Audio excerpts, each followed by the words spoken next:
Assalamualaikum warahmatullahi wabarakatuh. Perkenalkan, nama saya Nur Fauziah dari kelas Ekonomi Syariah semester 6 dari kelompok 5 akan membahas tentang teori struktural modal. Untuk pembahasannya, saya akan membahas tentang faktor-faktor yang mempengaruhi keputusan struktur modal.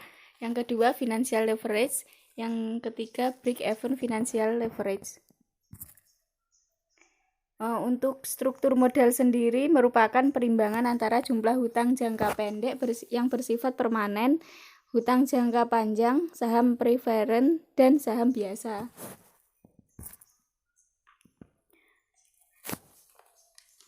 Kemudian faktor-faktor yang mempengaruhi keputusan struktur modal itu ada 6.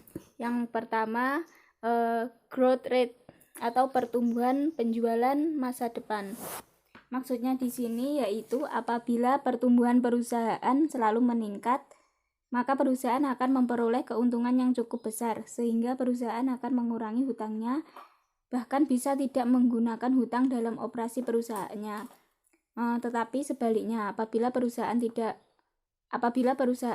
tingkat pertumbuhannya kecil, maka tidak ada pertumbuhan, maka kemungkinan perusahaan itu akan menggunakan hutang yang lebih besar lagi. Kemudian yang kedua yaitu sales stability atau stabilitas penjualan, yaitu apabila penjualan perusahaan stabil meningkat, maka perusahaan dengan sendirinya memperoleh dana yang cukup besar sehingga perusahaan akan mengurangi hutangnya, bahkan bisa tidak menggunakan hutang dalam operasi perusahaan. Tetapi sebaliknya, apabila penjualan perusahaan stabil turun, maka perusahaan akan berkurangnya dana yang diperoleh. Kemudian perusahaan juga akan menambah hutangnya untuk keperluan operasi perusahaan. Kemudian yang ketiga, aset struktur atau struktur aktiva. Struktur aktiva di sini apabila perusahaan mempunyai permodalan sendiri yang cukup besar, maka perusahaan tidak memerlukan pinjaman. Tetapi sebaliknya, kalau permodalan perusahaan kecil, maka perusahaan memerlukan pinjaman.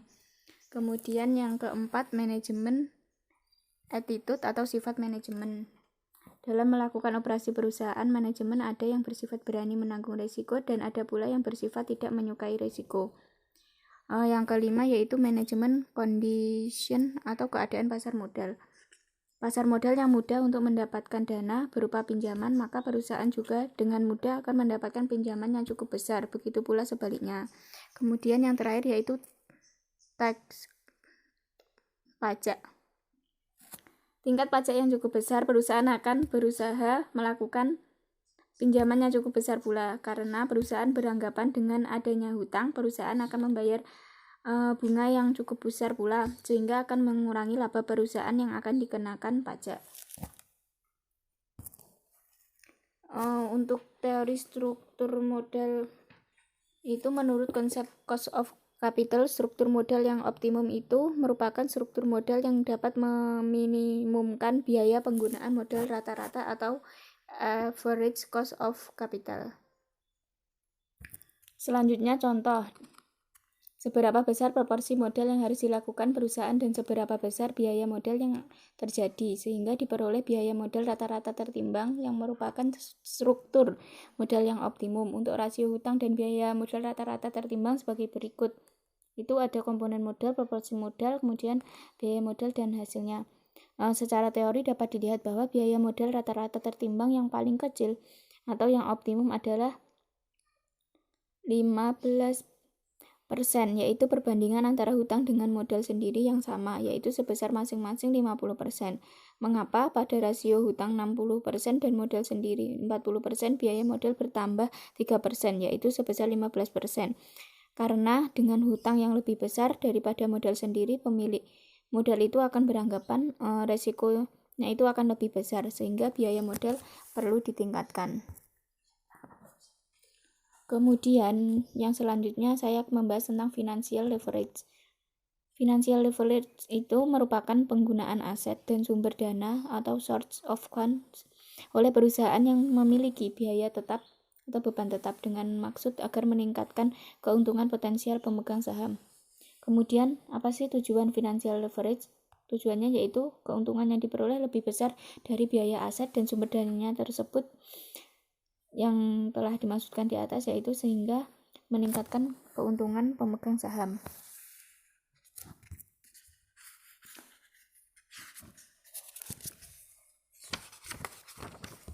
Kemudian untuk contohnya yaitu seperti berikut. Perusahaan transportasi aman mengambil keputusan mengorganisir kendaraan baru dengan trayek Surabaya sampai Yogyakarta. Untuk merealisasikan rencana tersebut, dibuatlah rencana finansialnya sebagai berikut.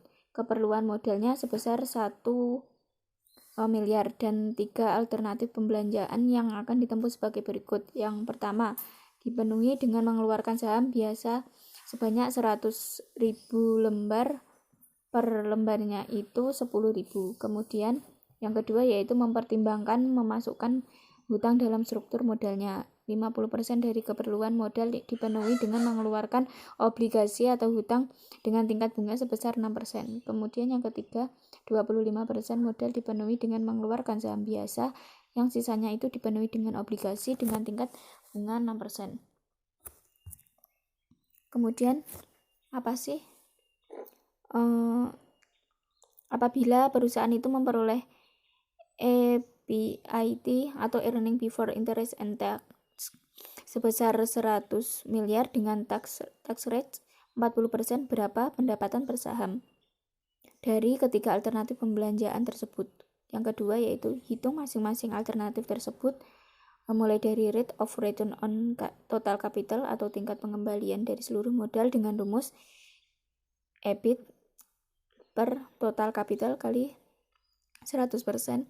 Kemudian rate of return on equity capital atau tingkat pengembalian dari modal sendiri dengan rumus net income per equity capital kali 100%. Terus alternatif mana yang menghasilkan IPS dan return yang paling tinggi? Untuk penyelesaiannya yaitu kita harus memisahkan alternatif pertama, 2, dan ketiga.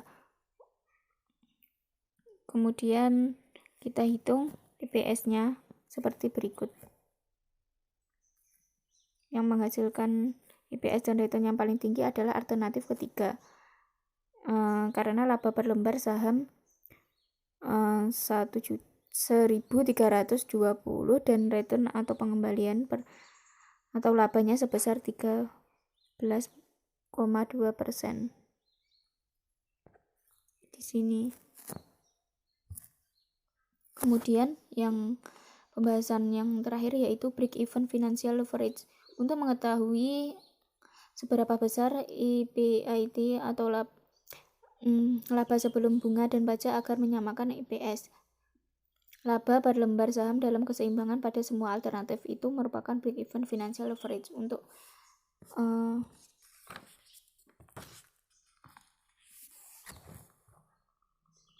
rumus indifference point atau break even financial leverage itu sebagai berikut. Di sini alternatif saham tanpa obligasi X buka kurung 1 min T tutup kurung per S1. Kemudian alternatif ada yaitu saham dan obligasi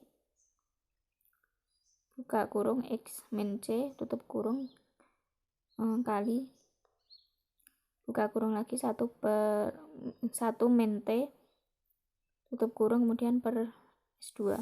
Untuk keterangannya, untuk X-nya itu merupakan tingkat EBIT pada indifferent point, kemudian C-nya itu jumlah bunga obligasi dinyatakan dalam rupiah, kemudian T merupakan tingkat pajak perseroan. S1 itu merupakan jumlah lembar saham biasa yang beredar tanpa obligasi, kemudian S2-nya itu merupakan jumlah lembar saham biasa yang beredar yang disertai dengan obligasi secara bersama-sama. Kemudian cara penghitungannya itu sebagai berikut. Ini tuh seperti perhitungan matematika ya teman-teman. Untuk kita masukkan rumusnya tadi di sini tadi, ini masukkan sini untuk alternatif 1 dan 2. seperti berikut. Ini dikalikan silang.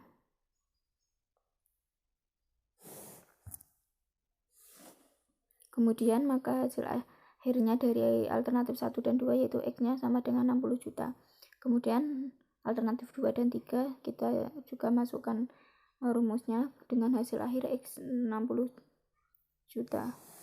Kemudian alternatif yang pertama dan yang ketiga kita juga sama, kita masukkan rumusnya. Kemudian kita kalikan silang. Dan hasil akhirnya juga 60 juta. Untuk pembuktiannya sebagai berikut. Di sini kita menggunakan rumus EPS, yaitu EAT per jumlah lembar sahamnya. Jumlah lembar saham.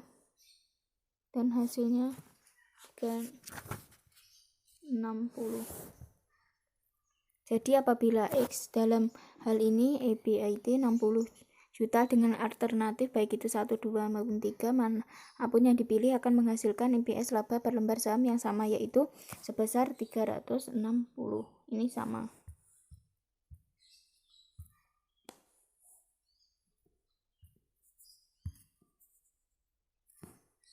Apabila EBIT lebih besar atau lebih kecil dari 60 juta, maka akan menghasilkan EPS yang berbeda antara alternatif 1, 2, dan 3.